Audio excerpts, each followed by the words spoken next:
Selamat siang dan salam sejahtera bagi kita semuanya. Perkenalkan, saya Lucy Christina Manurung, NPM 2570150029. Saya mahasiswa pasca sarjana Program Studi Pendidikan Bahasa Indonesia Universitas Muslim Nusantara Al-Wasliyah Sumatera Utara dengan mata kuliah Sejarah dan Perkembangan Bahasa Indonesia Terkini.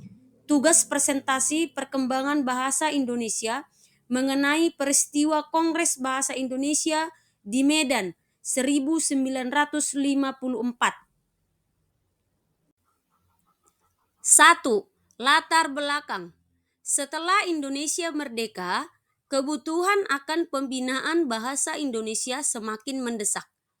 Bahasa Indonesia bukan hanya lambang persatuan, tetapi juga alat komunikasi nasional yang harus dibakukan, diperluas kosakatanya, dan dikembangkan fungsinya.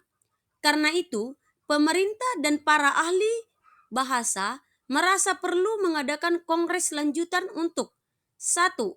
Menyeragamkan kaidah bahasa.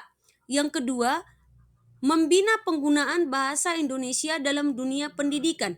Yang ketiga, menyusun rencana pengembangan bahasa ke depan. Medan dipilih karena kota ini menjadi pusat pendidikan dan perkembangan bahasa di Sumatera.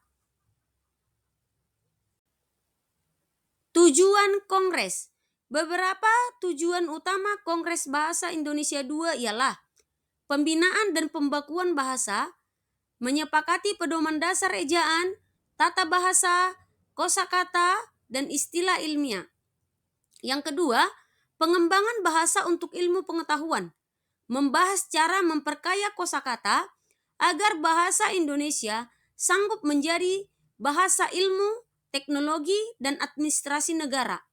Yang ketiga, memperkuat fungsi bahasa Indonesia sebagai bahasa nasional, membicarakan peran bahasa Indonesia dalam dunia pendidikan, pers, sastra, dan pemerintahan.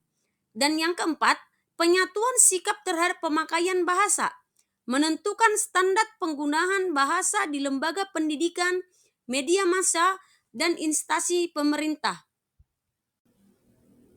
3. Peserta Kongres. Kongres ini dihadiri oleh berbagai unsur. 1.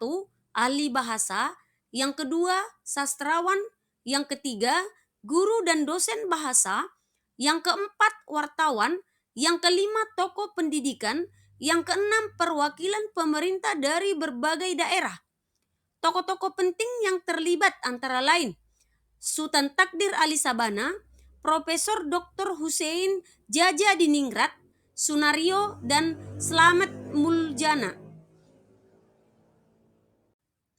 4. Hasil dan keputusan penting. Beberapa hasil penting dari Kongres Bahasa Indonesia II adalah 1. Pembentukan panitia istilah untuk merumuskan istilah dalam bidang ilmu pengetahuan sehingga penyerapan kosakata lebih terarah.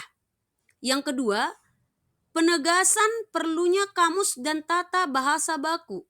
Kongres mendorong penyusunan kamus besar dan tata bahasa yang resmi untuk digunakan nasional.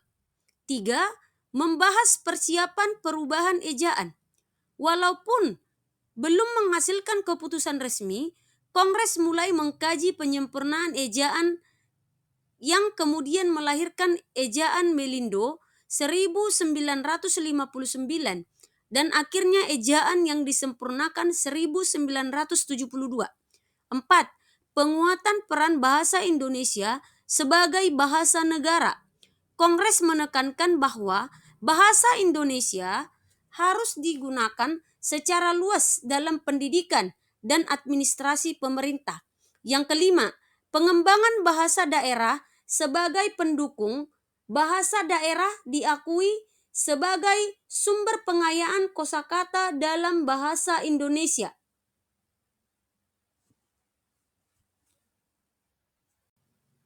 Makna dan dampak Kongres. Kongres Bahasa Indonesia II di Medan berperan sangat penting karena 1.